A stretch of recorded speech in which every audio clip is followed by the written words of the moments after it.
Hey there, hustlers. Welcome to another episode of Optimize and Conquer. We are going to talk about the startup formula. What makes startups successful? How can you succeed in business? What are all the variables that it takes to actually make it happen? So whether you're trying to kickstart a product, start your own company, or become your own boss, there's definitely a number of variables that you need to succeed. So this is my startup formula. It's based on my own experience as a business owner, starting up many different companies and successfully creating multiple six-figure companies, and also what I feel like I see in other companies and what allows them to succeed. So number one, the first thing that you need is a market that is in need. You need a problem to exist. That's number one. If the problem doesn't exist, a lot of people probably wouldn't be interested in what it is that you have to offer. So making sure that you know what that problem is and being very specific about communicating. Number two, your solution to that problem are the very basic foundations of what you need to have a startup, no matter what it is that you do. A lot of times people think that business is about doing something that they love. That's a big part of business, but if what you love doesn't create value or solve a problem for people in the marketplace, most people probably wouldn't buy it. And this is with the exception of artists, artistic talents, paintings, people who do music or film and stuff. That's entertainment. Entertainment is kind of almost like an exception to that because people love being entertained, but even still, you can boil that down to a problem. The problem is, what do I do with my time? Entertainment is something that we really do enjoy, so that solution is wildly exploited and something that I don't think will ever go away. The third piece to your formula is to make sure you have belief in your solution. If your solution is just some lightly thought, shallow idea of like, well, let's just look for a problem with the solution, you're probably not going to have the depth or the weight to be able to sell that solution. And you really need to believe in your product or service, like with your whole heart. I think that a lot of times we negate the fact that we actually still have strong intuitive feelings. We can feel energy, we can feel authenticity, and this is something that we really forget is a huge piece of the puzzle when it comes to what we connect with, who we connect with. When there's authenticity and a genuine belief there, that really speaks a lot louder than how good your service, your product, or commodity is. We sort of feel skeptical about people who are just doing things as a sales pitch versus people who are really passionate about what they do and who really believe that they want to solve the problem for people that they're solving. Which leads me to number four, which is you have to know that you can deliver your solution. So a great example of this is like, I would love to solve the problem of world hunger, and a lot of people are working on that. Where I'm at right now, me as a person, I don't really have a solution. And if I did, like I thought, well, we just got to make sure everybody gets enough food. I'm not in a capacity or a place myself in which I know how to deliver that solution. So make sure that whatever it is that you're doing, if you have a solution, you can deliver it. That means you have enough resources, enough ideas, you have the reach or the ability to deliver that solution outward. And a lot of people are a lot better than this at scaling than I am, but that just all depends on who you are, what you're passionate about, and how you want to approach the situation. And a lot of times having the belief of your solution drives that motivation and passion to figure out how to effectively deliver that solution to the problem. Number 5 on my list is that you have to have commitment.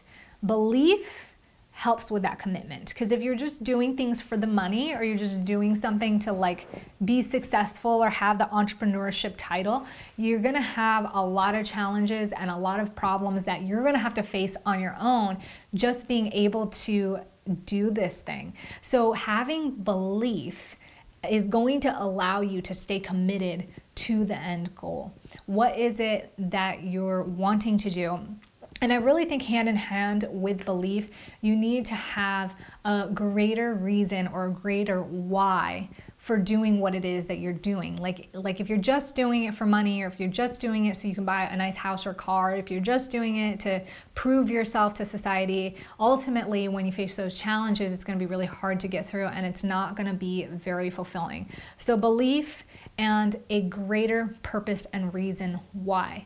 The next thing that you really need when it comes to having a successful startup is making sure that you build connections and collaborations that are beneficial to what it is you're doing. So having relationships and a network that helps benefit or progress or add value to your problem that you're solving. This also comes with being able to identify your weaknesses. So if I am trying to solve world hunger and scaling is my weakness, not being able to know how to deliver that solution well, being able to hire or collaborate or work with people who might have better ideas on how to scale is going to be an effective solution to my problem of not knowing how to scale. So you're constantly in this solution finding process. Like I consider entrepreneurship, or even just my job as a photographer, as I solve problems all day. People ask, what do you do? I say I'm a problem solver. I'm a professional problem solver, because no matter what it is I'm doing, there's always going to be a different variable or some different thing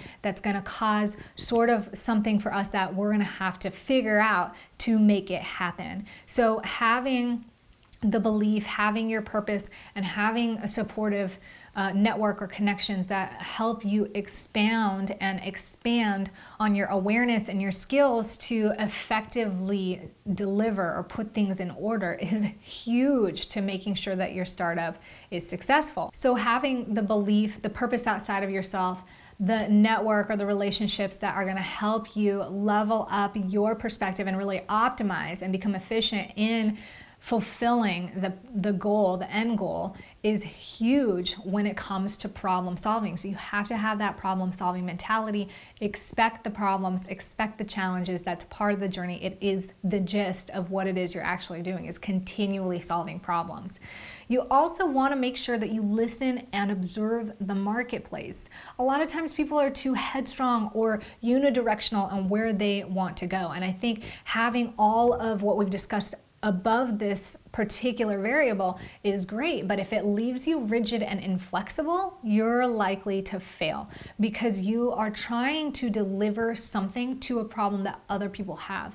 And whether you have good ideas about the solution to that problem or you think your solution's really good, at the end of the day, it doesn't really matter what you want as far as having success in your business. You have to definitely put first and foremost the customer, their needs and wants, and making sure that aligns with your core values and beliefs. So making sure that you're putting something out, listening to what the marketplace or your customers have to say, observing it, and having flexibility to grow from that, to learn from that, to take it and to continually better from that.